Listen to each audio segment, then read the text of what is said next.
வந்து நம்ம காவி கலர் கப்பல் இல்லை கொஞ்சம் சிகப்புன்னு சொல்லலாம்.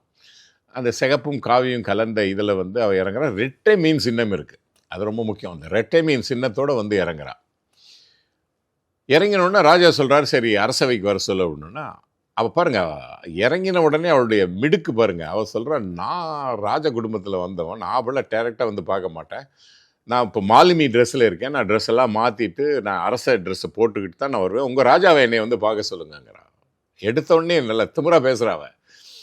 ராஜா பார்க்கணும், இவன் நிச்சயமாக ராஜ குடும்பத்தை சேர்ந்தவன் தான், வேறு யாரும் இப்படி சாதாரணமாக பேச மாட்டாங்கன்னு சொல்லிட்டு அவர் உடனே அங்கே ஒரு டென்ட் எல்லாம் அவளுக்கு ஆர்கனைஸ் பண்ணி அங்கே வந்து அவர் ட்ரெஸ் எல்லாம் மாற்றிக்கிட்டு நல்ல ட்ரெஸ்ஸில் உட்காந்துருக்கும் போது அவருடைய சேடி பெண்கள் எல்லோரும் இருக்காங்கன்னு வச்சுங்களேன்.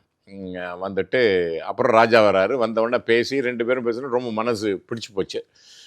அப்போ அவங்க கல்யாணம் பண்ணிக்கிறாங்க. அப்போ இவன் வந்து நீ யாருமா என்ன அப்படின்னா, அவருக்கு 16-17 வயசு அந்த பொண்ணுக்கு. அப்போ அந்த பொண்ணு சொல்லுது வந்து, நான் இந்த மாதிரி இரட்டை மீன் சின்னம் கொண்ட நாட்டிலிருந்து வருகிறேன். ஓகே, அது அயுத்தா அப்படிங்கிற மாதிரி ஒரு பேரை சொல்லுது. இந்த அயுத்தாங்கிற பேர் வந்து பதிவு பண்ணுறாங்க அவங்க, அயுத்தா அப்படின்னு சொல்லிட்டு.